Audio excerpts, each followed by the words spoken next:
Okay, so we'll continue. We move to the last session of this week current affairs. An article, will AI fix India's energy demand or will its own need a snowball? That's an article. അതായത് AI ഇന്ത്യയുടെ current energy demand fulfil ചെയ്യുക അല്ലെങ്കിൽ current energy ഡിമാൻഡിനെ ആ ഒരു gap fix ചെയ്യുകയാണോ ചെയ്യുക, like ongoing energy demand disparity fix ചെയ്യുകയാണോ ചെയ്യുക, അതോ എഐനെ കൊണ്ട് നമ്മളതിന് കൂടുതൽ എനർജി ഡിമാൻഡ് വരുമോ എന്നതാണ് ക്വസ്റ്റ്യൻ. അത് AI യൂസ് ചെയ്ത് നമുക്ക് എങ്ങനെയൊക്കെ എനർജി എഫിഷ്യൻ്റ് ആയ രീതിയിൽ അല്ലെങ്കിൽ കൺസപ്ഷൻ പ്രെഡിക്റ്റ് ചെയ്തിട്ട് എനർജി ഡിമാൻഡ് കുറയ്ക്കാൻ പറ്റും, അല്ല AI ഉള്ളത് കൊണ്ട് നമുക്ക് കൂടുതൽ എനർജി ഡിമാൻഡ് വരുമോ? That is A question here. AI and data center expansion raise a dual challenge. രണ്ട് രീതിയിലാണ്. ഒന്ന്, can AI improve energy efficiency and aid renewable energy integration, or will it massive energy need worsen India's power burden? If you look at the global and Indian energy impact, International Energy Agency 2024 report says that the data center demand may double by 2030. It will lead to 945, approximate figure on 945 terawatt hour. AI driven demand could quadruple. And the McKinsey report says that the data center capacity demand could raise up to 22% by 2030, reaching up to 219 gigawatt. ഇപ്പോഴത്തെ current demand അത് 60 gigawatt. And requires doubling capacity built since 2000, but in just a quarter of that time. Double ചെയ്യുന്ന സമയത്ത് just quarter മാത്രമേ ആയിട്ടുള്ളൂ. If you look at the India's context, India's data center demand project 1.2 gigawatt. Will it, as of now 2024, by 2030 it will be 4.5 gigawatt, and concentration hubs like Mumbai, Chennai and National Capital Region will have their shares like 40, 23 and 24% respectively. And AI driven centers could add 40 to 50 terawatt annually, and energy intensive industries like steel consume 7% of the total power. AI data centers rising faster in pace. So AI related data centers കൂടുതൽ energy consumption സാധ്യത ഉണ്ട്. And energy demand surge will be there, could strain India's already stressed grid. That is a question. And increase reliance on import. Example, critical minerals. That is another question. Like AI related ആയിട്ടുള്ള കാര്യങ്ങൾക്ക് നമ്മൾ critical minerals import, that is also a matter of concern for India. And if you look at the carbon emission data, AI data centers may offset clean energy gain, whatever net zero എമിഷനിലേക്ക് വേണ്ടിയിട്ട് നമ്മൾ renewable energy use ചെയ്തിട്ട് അല്ലെങ്കിൽ EV use ചെയ്തിട്ട് എന്തൊക്കെയാണോ നമ്മൾ clean energy gain നമ്മൾ സാധിച്ചുകൊണ്ടിരിക്കുന്നത്, ആ ഒരു ഗെയിൻ മുഴുവൻ ഓഫ്സെറ്റ് ചെയ്യുന്ന രീതിയിലായിരിക്കും ഇനി ചിലപ്പോൾ മേ ബി AIയുടെ energy impact. And it difficult to meet the demand solely from renewable energy when AI is increasing the energy demand like this. And there is a security risk like over reliance on energy import infrastructure vulnerabilities also there when we look at AI. If you look at the opportunity side, AI can improve energy efficiency and transmission. AI use ചെയ്തിട്ട് നമുക്ക് AI use ചെയ്യുന്ന സമയത്ത് energy എഫിഷ്യൻസിയിലേക്ക് എത്താൻ പറ്റും. AIയുടെ കൊണ്ട് നമ്മൾ ഇപ്പൊ നിലവിലുള്ള യൂസേജ് നമുക്ക് കുറയ്ക്കുന്നത് എനർജി എഫിഷ്യൻ്റ് ആയിട്ട് അത് ലൈക്ക് ചേഞ്ച് ചെയ്യുന്നുള്ളത് കൊണ്ടാണ്. അതേപോലെ ട്രാൻസ്മിഷൻ എഫിഷ്യൻസി നമുക്ക് കൂട്ടാൻ പറ്റും. It will enhance predictive analytics, grid stability, demand management. As of now നമ്മൾ ഡാറ്റാസ് വെച്ച് എത്രത്തോളം പ്രെഡിക്റ്റ് ചെയ്യുന്നത് അതിനേക്കാളും കുറച്ചും കൂടി ആക്യുറേറ്റ് ആയിട്ട് AIക്ക് എന്ത് ചെയ്യാൻ പറ്റും, പ്രെഡിക്റ്റ് ചെയ്യാൻ പറ്റും. ഡിമാൻഡ് സർജും അതുപോലെ ട്രാൻസ്മിഷൻ സ്റ്റെബിലിറ്റി, ഗ്രിഡ് സ്റ്റെബിലിറ്റി ഒക്കെ കുറച്ചും കൂടി ആക്യുറേറ്റ് ആയിട്ട് AIക്ക് പ്രെഡിക്റ്റ് ചെയ്യാൻ പറ്റും. And it support faster project execution and enable renewable integration, solar, wind energy integration and storage optimization of the energy which produced by these renewable energy sources. That's how, and that's the positive or opportunity side of AI. നേരത്തെ പറഞ്ഞു, മുമ്പത്തെ സെഷനിൽ ഞാൻ പറഞ്ഞു, Iran's nuclear or uranium enrichment. Iran 60% uranium എൻറിച്ച്മെന്റിലേക്ക് എത്തുന്നു. Why? Iran announced its enriched uranium to 60%, uranium 235, and says it would not go to 90%. What is 90%? 90% is the level commonly associated with the weapon grade uranium, weapon grade material. But experts argue that 60% is already highly significant because anything over 20% is classed as a highly enriched uranium and little to no civilian use. So 20% uranium enriched uranium is in 20% enriched uranium where it's fine, but anything beyond 20% it is highly enriched uranium, and this highly enriched uranium doesn't or is like little or no civilian usage. പിന്നെ അത് എന്തിനായിരിക്കും military weapon usage വേണ്ടിയിട്ടായിരിക്കാം. And moving from 60 to 90% is more easier, that technically much faster than from natural uranium to 60%. So that means naturally ഉള്ള യുറേനിയത്തിനെ അത് enrich ചെയ്ത് 60% എത്തുക എന്ന് പറയുന്നത് ഒരു ടാസ്ക്കാണ്, കുറച്ച് ബുദ്ധിമുട്ടാണ്. ബട്ട് 60% എൻറിച്ച് ആയ യുറേനിയത്തിനെ 90%ലേക്ക് മാറ്റുക എന്ന് പറയുന്നത് മച്ച് ഫാസ്റ്റർ ആൻഡ് ഈസിയർ ആണ്. That means any time the 60% enriched uranium can be enriched to 90% weapon grade material, and 60% materials shorten a breakout timeline, and thus Iran's claim that 60% proves it is non-pursuing weapons lack the credibility, and 60% can be weaponized through weapons might be bulkier or less efficient than with the 90% material.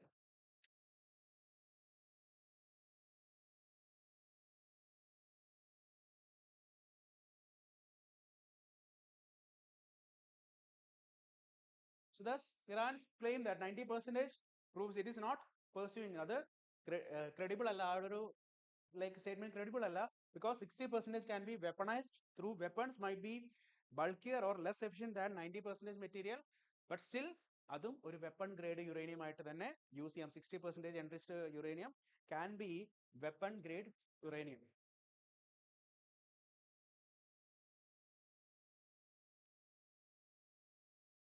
What are the strategic and policy implications? There is a proliferation risk. 60% of the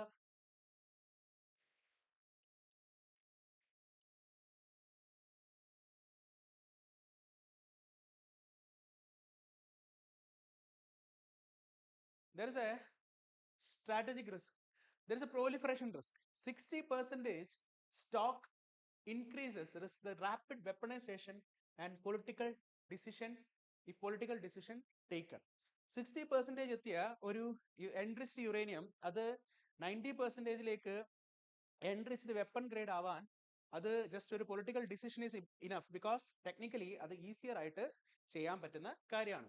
and the verification and monitoring puts pressure on international energy atomic energy agency inspections, and the transparency mechanism is actually challenging because as of now like എന്താണ് അവർ പറയുന്നത് weapon grade യൂണിയനും അല്ല എന്നുള്ളതാണ്. So this there is a challenge, and diplomacy in the case of diplomacy complicated any revival of nuclear deal like the JCPOA style arrangements, or raised tension with the regional rivalries like ഇറാന്റെ rivalries ആയിട്ടുള്ള റീജിയനിലുള്ള Gulf സ്റ്റേറ്റുകളോ അല്ലെങ്കിൽ ഇസ്രായേലോ ഇവർക്കൊക്കെ, and indirectly US also, this increases tension among others. അപ്പോൾ ഈ tension വരുന്ന സമയത്ത് what will happen, region wise ഒരു technical nuclear arm റേസിലേക്ക് പോകാനുള്ള ചാൻസ് കൂടുതലാണ്. And military consideration, even a crude device using 60% highly enriched uranium would be militarily significant, and design and delivery constraints are different but are surmountable, and regional stability may trigger a countermeasure like arm raising, covert actions, or sanctions on Iran is also possible in this case of a uranium enrichment. So why Iran is not seeking a bomb claim is treated skeptically. Why? ഒന്നാമത്തത് technically 60% is functional, weapon relevant, and breakout time less time and effort required to change this 60% to 90%, and non-civilian justification. Fewer legitimacy on legitimate civilian research uses justify the large scope of more than 20% enriched uranium, and political context past concealment and regional hostility feed the distrust on Iran. Pune Pact anniversary. It was on September 20, 4th. It is in 1932, Pune Pact has been signed. What is the background?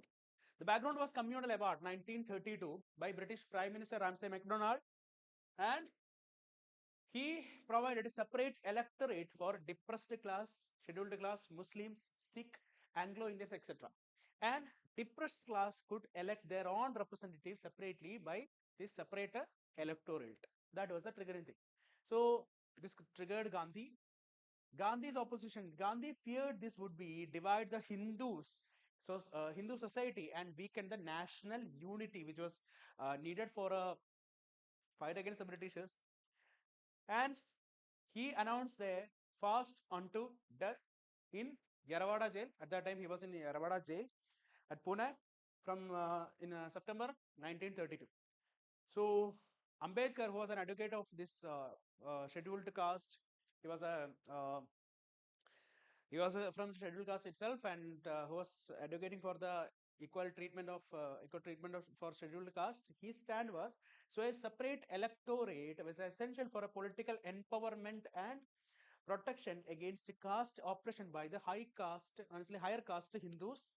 It believed joint electorate would let caste Hindu dominate Dalit representative. So he was pro to this, what can I say, this separate electorate, and Gandhi was against to separate electorate.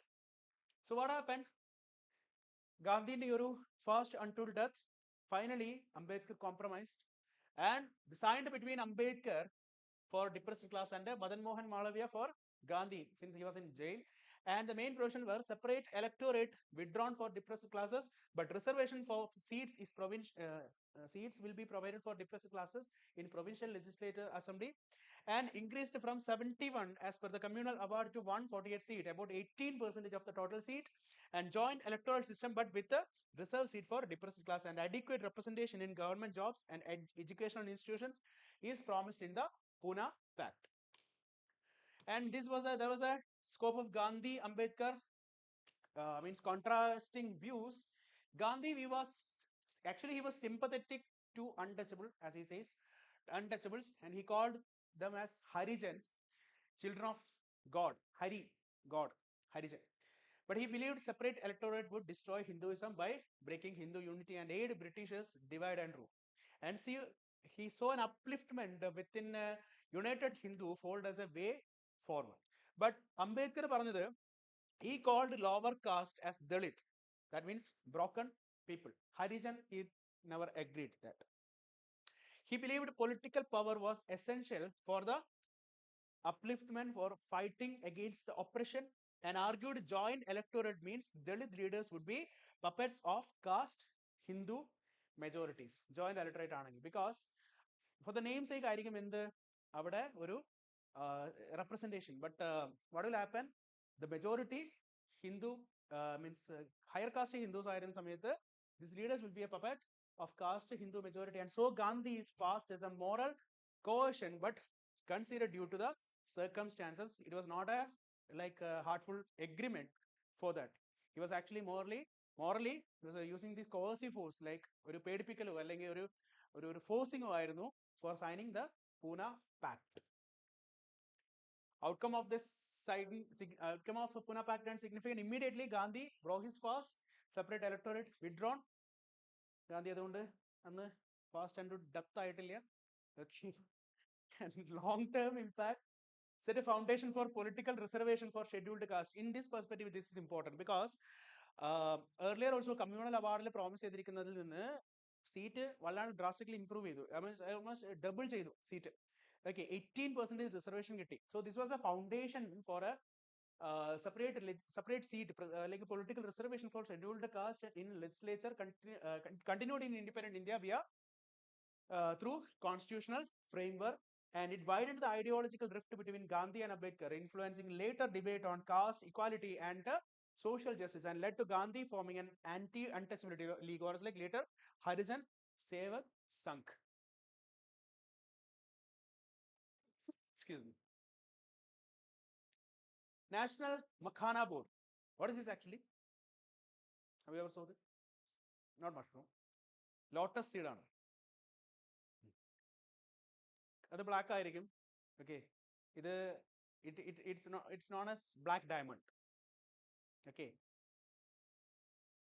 yes, yes, exactly, yes, the same thing. So it was on September 15th, Prime Minister Narendra Modi launched the National Makhana Board on Bihar, board in Purnia, Bihar. So it announced in Union Budget 2025-26, then Bihar produces 90% of India's makhana, especially in the Mithilanchal region.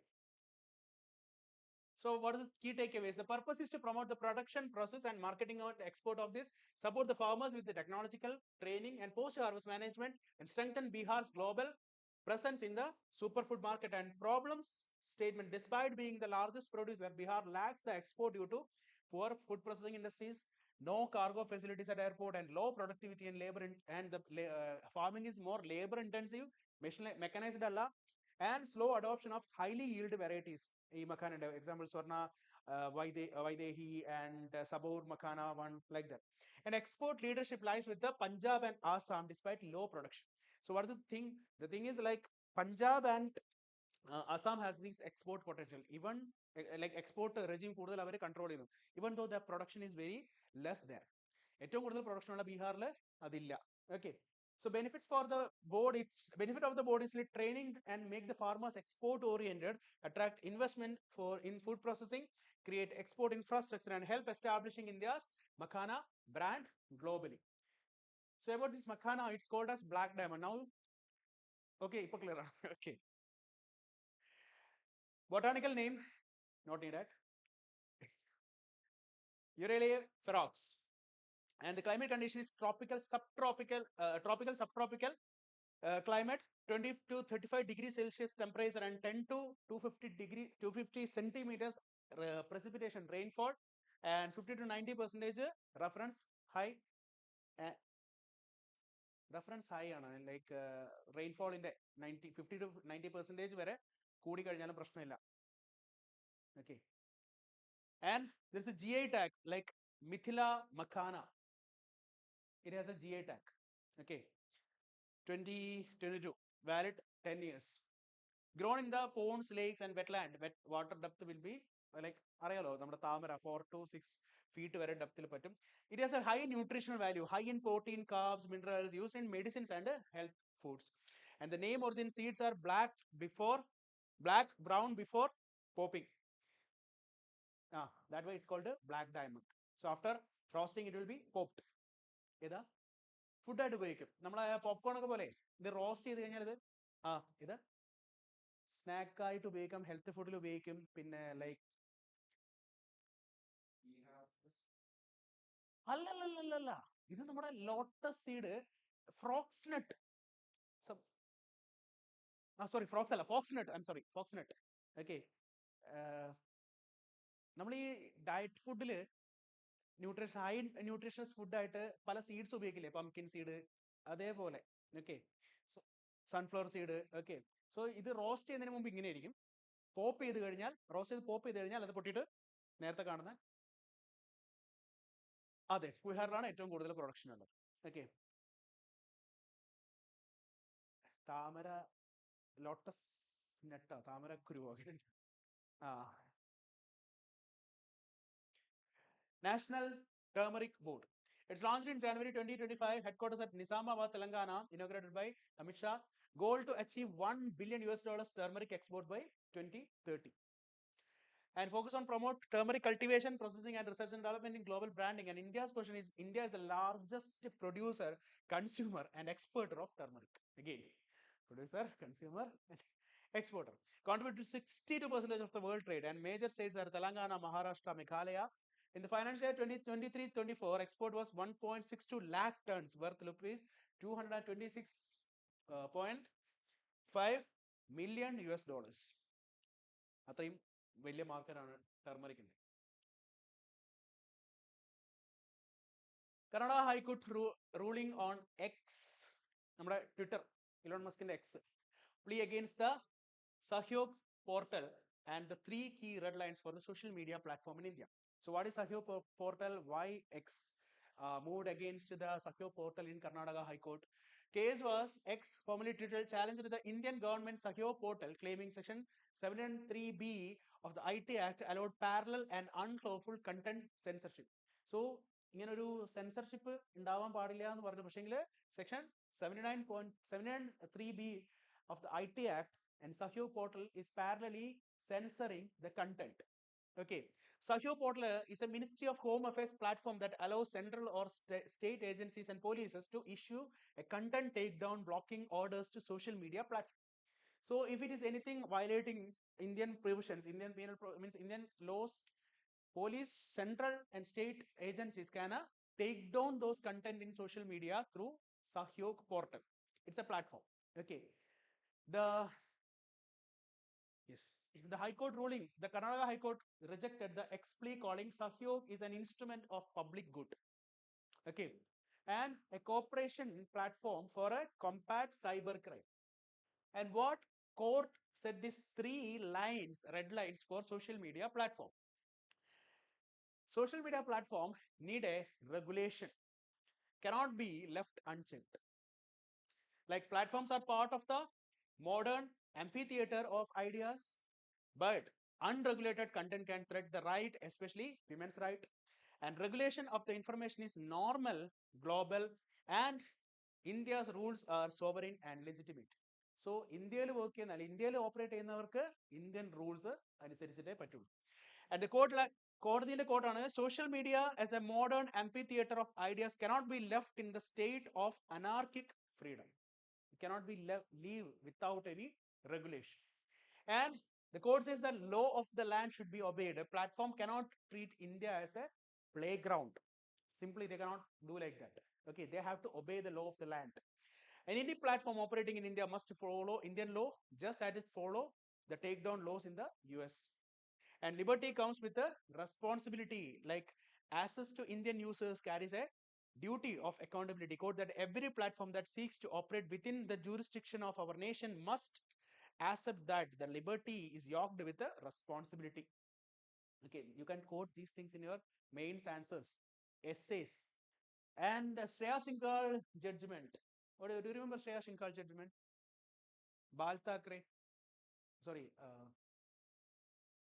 എന്ത് താക്കറെ ആയിരുന്നു പുള്ളിയുടെ father?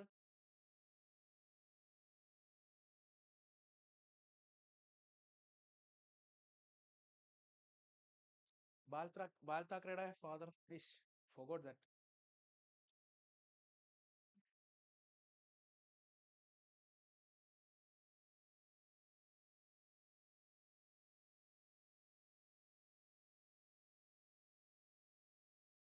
ബാൽ താക്കറെ തന്നെയാണ്, sorry, അയാൾ തന്നെയാണ്.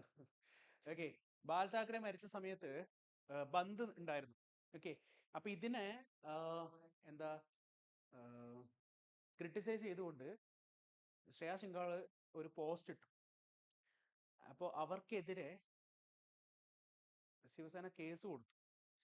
Okay, violating like എന്താ, ബാൽ താക്കറെ മരിച്ചപ്പോ ഒരു bandh conduct ചെയ്തിരുന്നു Shiv Sena. Okay okay, അപ്പൊ ആ ബന്ദിനെതിരെ ഇവരൊരു പോസ്റ്റ് ഇട്ടു.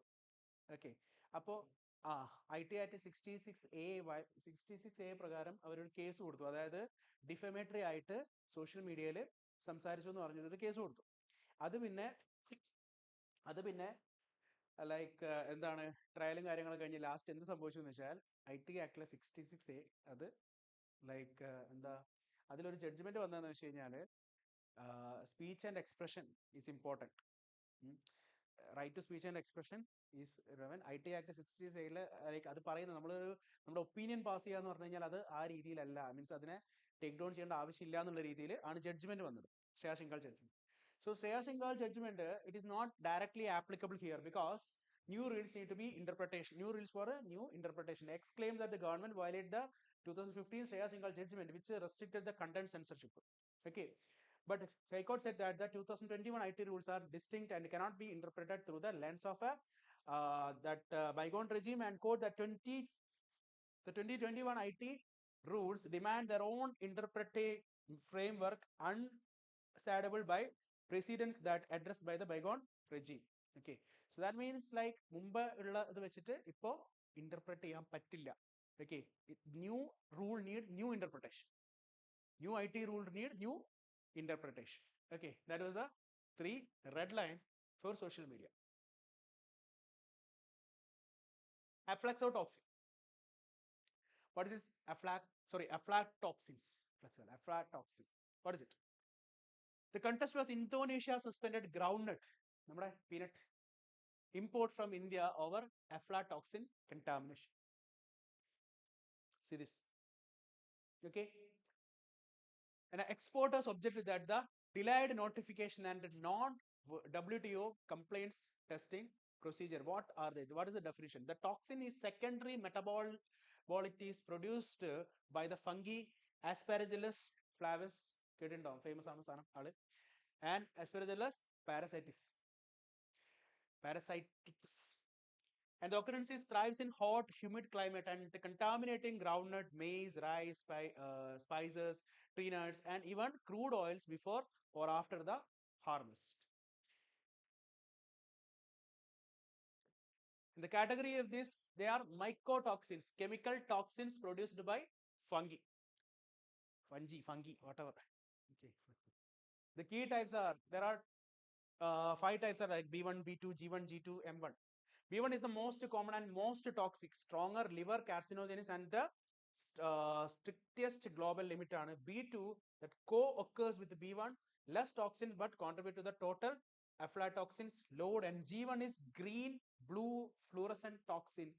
Then there are genotoxins found in the nuts and maize, and G2 is mildest form of and harmful in chronic exposure, immune or growth effect like impact and how harmful ആണ്. M1 is metabolite of B1 in milk, then heat stable, risk infant even after the pasteurization of milk. Okay, the key features are they are heat stable, not destroyed by normal cooking or processing. ചൂടാക്കിയാൽ അത് പോവില്ല. And genotoxic and carcinogenic causes DNA damage and cancer, carcinogenic. Invisible threat like contamination cannot be detected by sight, smell, or taste, require laboratory testing, and global concern is subjected to strict codex and eliminatures and alimentarius and WTO sanitary and phytosanitary standards for international trade. What is this? WTO sanitary and phytosanitary?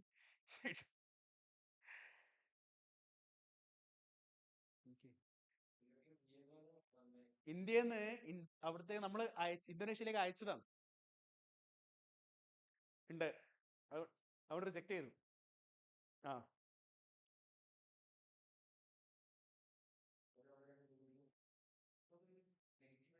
അതെ, negative ആയിട്ടാണ് ബാധിക്കുക. അതാണ് like India WTO provisions പറഞ്ഞത് prayer notification വേണമെന്നുള്ളത്. കോമ്പൻസേഷനോ ഇത് അത് ആ ഒരു കോണ്ടസ്റ്റിലല്ല ഇത് സംഭവം. ലൈക്ക് നമ്മൾ എന്തായാലും അവിടെ അയച്ചു പണി കിട്ടി, അങ്ങനെ നമ്മൾ നോട്ടിഫൈ ചെയ്യുന്നില്ല എന്നൊക്കെ നമ്മൾ ഇത് ചെയ്യുന്നത് മാത്രമേ ഉള്ളൂ. Not looking for any compensation എന്നോ. ട്രേഡിൽ തന്നെ പ്രശ്നം ഉണ്ടാകും. പണ്ട് നമ്മൾ മാങ്ങ കയറ്റി വെച്ചിട്ട് US മറ്റേ ബഗ് ഉണ്ടായിട്ട് മൊത്തം മാംഗോ എക്സ്പോർട്ട് സ്റ്റോപ്പ് ചെയ്ത ഒരു ഇൻസിഡന്റ് ഉണ്ട് ഇന്ത്യയിൽ നിന്ന്, ഫൈറ്റോസാനിറ്ററി മെഷേഴ്സ് ഇല്ലാന്ന്. അതിനുള്ള ഒരു ബഗ് ഉണ്ടായതിന്റെ പേരിൽ. Okay, so the impact on food and health risk, liver cancer and immune suppression, growth retardation in children, acute aflatoxicosis in severe cases, and food safety causes trade rejection in future, farmers' income losses and wastage of food consignments, and economic impact. Exporters face strict limits, and public health concern like an aflatoxin M1 in milk poses a risk for infant and lactating mother. Oh why not?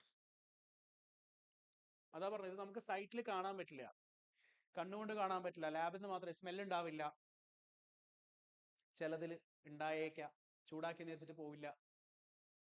Cancer, DNA ജീനോടോക്സിൻ, DNA damage, വെള്ളം പോലും കുടിക്കാൻ പറ്റാത്ത അവസ്ഥയാണ് അമീബിയനെ കൊണ്ട്.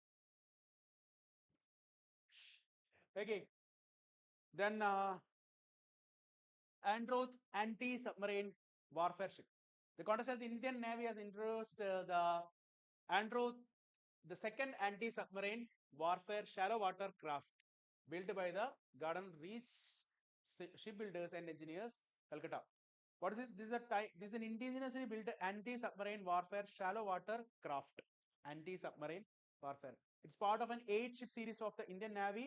Deployment, maritime zone like coastal security, anti-submarine patrols, shallow water operations, and shallow water means നമ്മുടെ deep അല്ല, like നമ്മുടെ coastal റീജിയനിൽ കുറച്ച് അപ്പുറത്തേക്ക് മാത്രമേ വരുള്ളൂ. ഡീപ്പ് വാട്ടർ, ഡീപ്പ് സീയിലേക്ക് പോവില്ല. Okay. And strategic areas especially around the Lakshadweep and Lakshadweep archipelago and critical sea lanes. So mainly നമ്മളിത് ഈ ഒരു റീജിയനെ ഫോക്കസ് ചെയ്യുന്നതാണ്. ഓക്കെ. സ്ട്രാറ്റജിക് അല്ല. Aim and objectives: enhance the anti-submarine warfare capability against underwater threat, strengthen coastal surveillance and safeguard maritime borders, support Atmanirbhar Bharat through indigenous defense procurement. Key features are, okay, the length, ഇതിന്റെ കാര്യങ്ങളൊക്കെയാണ് features. 77 meter, among the largest Indian naval warship with a diesel engine water propulsion. Diesel engine water propulsion, and the indigenous lightweight torpedoes are deployed as a weapon. Anti-submarine warfare rockets are there. Indigenous context are over 80% of the components are made in India. That's why Atmanirbhar Bharat, reducing import dependence, and the maneuverability that can move. Okay, നമ്മുടെ fighter jet ഉള്ളത് പോലെ തന്നെ ഇതിന്റെ maneuverability optimized for a littoral waters and shallow coastal region, and surveillance equipped with a state-of-the-art sonar and sensors to detect submarines. Next topic, one in, one out scheme. What is it? The context is an Indian national became the first person deported from the UK to France under one in, one out scheme. It's part of the newly implemented UK-France Return Treaty. What is it? It is a bilateral migration and deportation agreement. It allows the UK to return illegal migrants who arrived via the English Channel back to France. English Channel വഴി യുകെയിലേക്ക് എത്തിയ ഒരാളെ ഫ്രാൻസിലേക്ക് തിരിച്ച് deport ചെയ്യാം. Okay. And countries involve യുകെയും ഫ്രാൻസും ആണ്. That is one in, one out scheme. അതിൽ ആദ്യമായിട്ട് തിരിച്ചെത്തിയ ഒരാൾ, തിരിച്ച് അങ്ങോട്ടേക്ക് പോയ ഒരാൾ, അത് ഒരു ഇന്ത്യക്കാരനാണ്. So what is the aim and objective? This is to deter illegal small boat crossing across the English Channel. Illegal ആയിട്ട് ഇംഗ്ലീഷ് ചാനൽ ക്രോസ് ചെയ്തിട്ട് യുകെയിലേക്ക് എത്തുന്ന ആൾക്കാരെ പേടിപ്പിക്കാം. Okay. And break the network of human smugglers and trafficking gangs, and ensure safe and legal managed migration routes for genuine asylum seekers. And the key features are reciprocal mechanism ആണ്. For every migrant France take back, UK accepts a legal asylum seeker from France. One in, one out. Okay, അതായത് ഒരാളെ ഇല്ലീഗലായിട്ട് ഫ്രാൻസിൽ നിന്ന് യുകെയിലേക്ക് വന്ന ഒരാളെ UK തിരിച്ച് ഫ്രാൻസിലേക്ക് വിടുമ്പോൾ ഫ്രാൻസിൽ നിന്ന് ലീഗലി അസൈലം നോക്കുന്ന ഒരാളെ UK എടുക്കും. That is one in, one out scheme. മനസ്സിലായോ? അതായത് ഒരാളെ പുറത്തേക്ക് വിട്ടിട്ട് മറ്റേ ആളെ തിരിച്ചെടുക്കും. And it's a pilot scheme effective from August 2025 to June 2026, subject to review. And fast track deportation, speed up legal removal process for legal entertainment, പെട്ടെന്ന് കൊടുക്കും, പെട്ടെന്ന് ആളെടുക്കും. And voluntary return options, like deported migrants may accept funded voluntary return to home country. വേണമെങ്കിൽ അയാളുടെ തിരിച്ച് home കൺട്രിയിലേക്ക് തിരിച്ചു പോകാം. And court oversight, UK court can hear last minute appeal but must act swiftly. And the significance for this border is border security, strengthen the UK's ability to deter illegal migrants and secure coastline, and international cooperation, demonstrate cross-border collaboration on migration crisis management and political messaging that sends a strong deterrent signal to migrants and a smuggling network.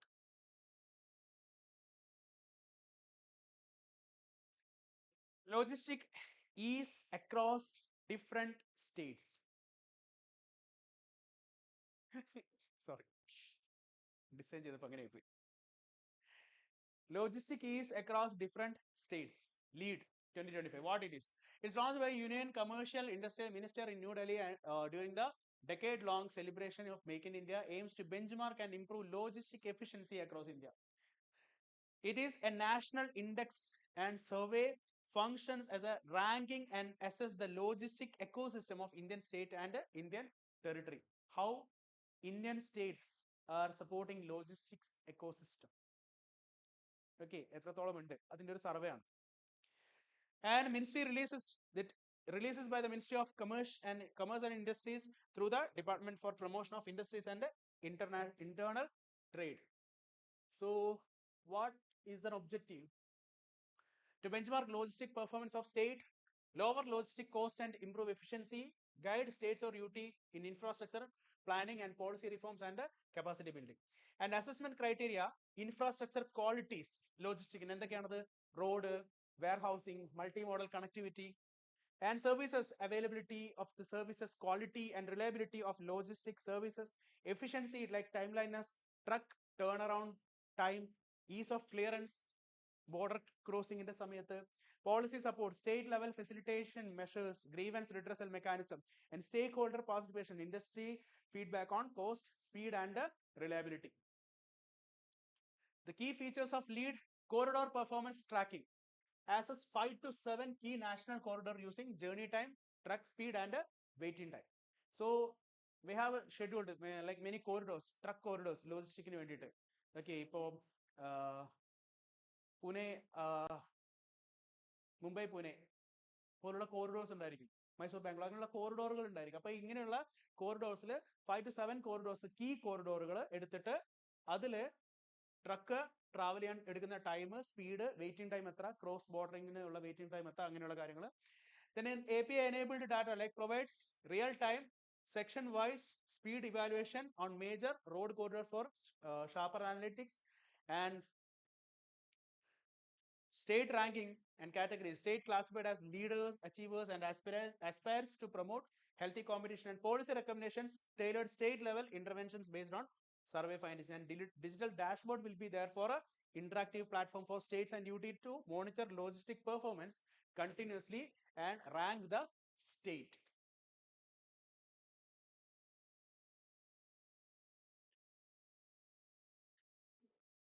Evo AI model.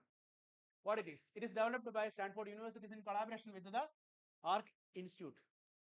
Why it is important? It's used artificial intelligence to design a therapeutic virus that target harmful bacteria. So bacteria kolluna virus, bacteriophagous virus. Okay, so harmful bacteria target ചെയ്യുന്ന വൈറസിനെ design ചെയ്തിരിക്കുകയാണ്. So what it is? It is a foundation model for genomics. Functions act like a chat generative pre-trained transformer, chat GPT for DNA. Okay, chat GPT for DNA. Generative pre-trained transformer, predicting, designing and generating genetic sequences. So ബാക്ടീരിയനെ കൊല്ലാൻ വേണ്ടി അല്ലെ ബാക്ടീരിയന്റെ ജെനറ്റിക്സിൽ മാറ്റം വരുത്തുന്ന ഒരു virus, developed by Stanford universities and Arc institute. The purpose is, it's a therapeutic virus create bacteriophagous to combat drug resistant infections. കാരണം മരുന്ന് കൊടുത്താലും ചാവാത്ത bacterias, അതിനെ കൊല്ലാൻ. And understand mutations, predict the effects of DNA mutations on protein functions and diseases, and accelerate innovations like replace slow trial and error lab experience with the AI driven design. How it works? It gets training, learn from 80,000 microbial genomes and millions of bacteriophagous and plasmid sequences, and pattern recognize ചെയ്തതിനു ശേഷം it identify gene interactions and predict functional mutations, and generative design like produce a novel viral blueprint proteins like Cas9 variants pole, and genome scale construction and designs are synthesized and tested in laboratory to confirm biological activity. Then ready ആയി കഴിഞ്ഞാൽ അത് ബാക്ടീരിയനെ നശിപ്പിക്കും. Extended context length like understanding long DNA sequences and gene interaction, nucleotide level resolution, and genetic capability will be like proposed new protein variants and synthetic genome. It will faster the research and development because trial and error laboratory ചെയ്യുന്ന trial and error പരിപാടി വേണ്ട, because പെട്ടെന്ന് AI ആണ് പെട്ടെന്ന് ചെയ്യാൻ പറ്റും, and open research ആണ് publicly available for non commercial academic research also.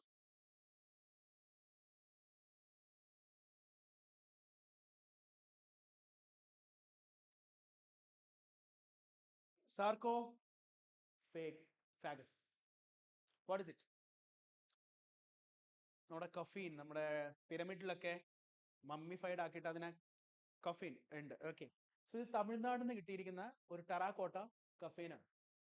The sarcophagus is a terracotta coffin used for burial containing charcoal, pottery, and grave gold goods, and serves as a key archaeological evidence for burial practices and socio-cultural life in ancient here in Tamil Nadu in Tamilagam.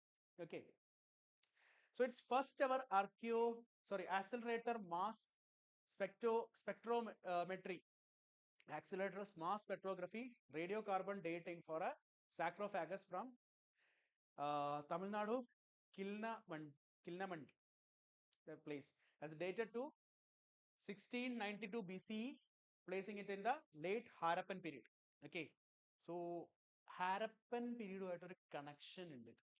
Okay, suggested south-north trade link between Tamil Nadu and Harappan region, like Gujarat, Maharashtra region, pushes back in the timeline of Tamil Nadu's graffiti tradition. Tamil Nadu la padayulla means pandate aa oru designing graffiti tradition, and the grave goods are etched carnelian beads, etch ചെയ്തിരിക്കുന്ന ബീഡുകൾ. Okay, ഇത് മുത്തുകൾ etch ചെയ്തിരിക്കുന്ന മുത്തുകൾ, and sourced from a Gujarat or Maharashtra. That's why it has a connection, maybe like Harappan connection ഉണ്ടായിരിക്കാം, trade connection. And iron tools, pottery, and gravity marks are like fork-like symbols, semi-concentric U-shaped circles, and vertical lines with the wavering lines, and 90% similarity with the Indus Valley civilization symbols. So നമ്മൾ Indus Valley സിവിലൈസേഷനിലുള്ള language വായിച്ചെടുക്കാൻ വേണ്ടി ശ്രമിക്കുന്ന news ഒക്കെ കഴിഞ്ഞ ആഴ്ച നമ്മൾ പറഞ്ഞിട്ടുണ്ട്. Okay, now it has A like തമിഴ്നാട്ടിൽ കിട്ടിയിരിക്കുന്ന ഇതും തമ്മിൽ ഒരു കണക്ഷൻ ഉണ്ട്. ദാറ്റ് മീൻസ് ലൈക്ക് സംതിങ് ആ ലാംഗ്വേജ് ആ സിമ്പിൾസ് തമ്മിൽ 90% similarities ഉണ്ട്.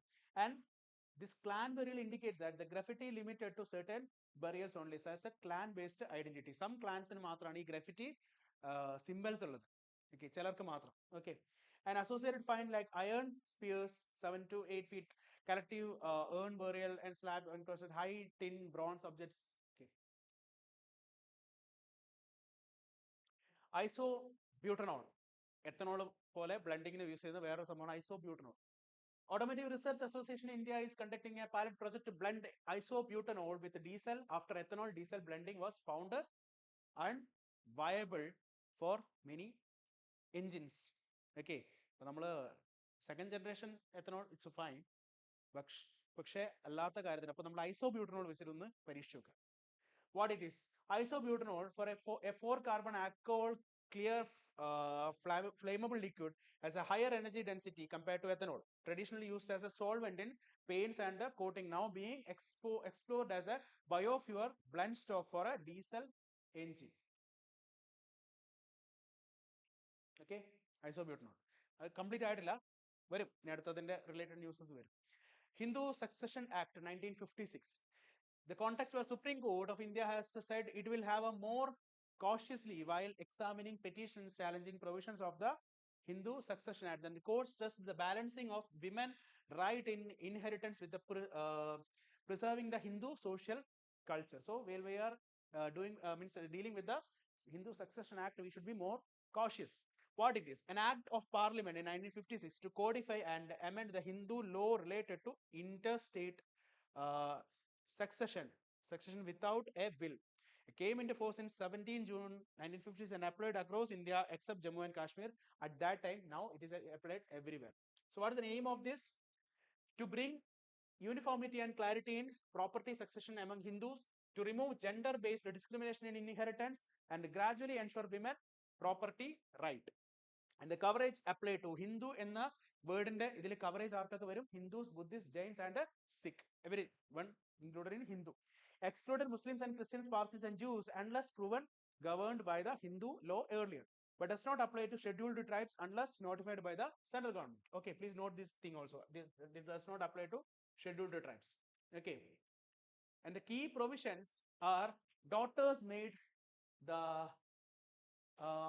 co-partners by birth with equal right and liability as son in ancestral property. That means സ്ത്രീ പെൺമക്കൾക്കും ഒരേ അവകാശം സ്വത്തിൽ ഉണ്ടായിരിക്കും. And succession of male, section 8 to 10 says that property developed in this order class 1 hair means son, daughter, widow, mother, etc. They are class 1 hair. Then class 2 hairs, then agnates, that relative through male lineage, then cognates, that relative through female lineage. ഇങ്ങനെയാണ് ഇതിന്റെ succession പോകുന്നത്. Okay. And women's property, any property owned by a female Hindu before or after 1956 is absolute property, and earlier limited ownership അത് abolish ചെയ്യും. Hereafter absolute property ആണ്, like how a male is enjoying the property right. And succession of female property devolved first to her children and husband, first class 1, then husband's heir, then her parents, then father's heir, then mother's heir. This is the way that property will go. അത് ഒരു സ്ത്രീയുടെ property അതിന്റെ അവകാശം അവരുടെ മക്കൾക്കും ഹസ്ബൻഡിനുമാണ്.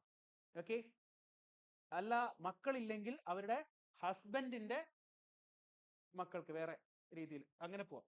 അതില്ലെങ്കിൽ അവരുടെ പാരൻസിന്, സ്ത്രീയുടെ പാരൻസിന്, അച്ഛനമ്മമാർക്ക്, അച്ഛനമ്മമാർ അവിടെ ഇല്ലെങ്കിൽ അച്ഛന്റെ ബന്ധുക്കൾക്ക്, അച്ഛന്റെ ബന്ധുക്കളല്ല അച്ഛന്റെ ഹെയറിന്, അതായത് സഹോദരങ്ങൾക്ക്, ഓക്കെ, സഹോദരി സഹോദരന്മാർക്ക്, അവരുടെ സിബ്ലിങ്സിന്, ഓക്കെ, അല്ലെങ്കിൽ അമ്മയുടെ ഹെയർസിന്, ആ രീതിയിൽ അമ്മ വഴിയുള്ള ആ രീതിയിലാണ് പോകുന്നത്. ഓക്കെ, നോട്ട് എവ്രിവെയർ ലൈക്ക് ഒരേ ഇത് തന്നെ ആയിരിക്കണം നിർബന്ധമൊന്നുമില്ലല്ലോ. Okay, you getting it right.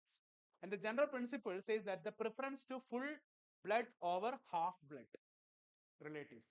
First full blood relative, then half blood relative. Getting it? Okay. An unborn child entitled to inheritance if born alive. Okay. And murder and descendants of converts and disqualified from inheriting, and preferential right for co-heirs in case of a dispute, and escheat.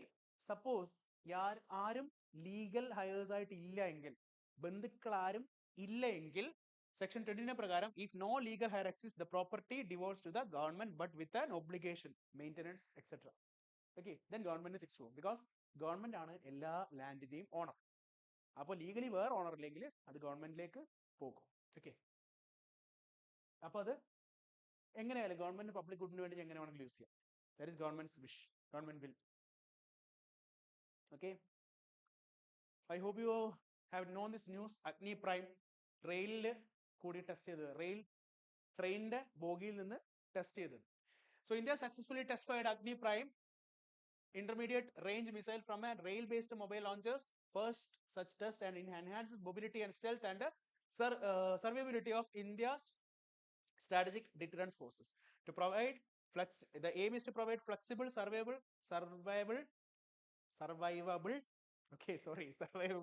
and rapid response capability within India's nuclear doctrine and diversify launch platform.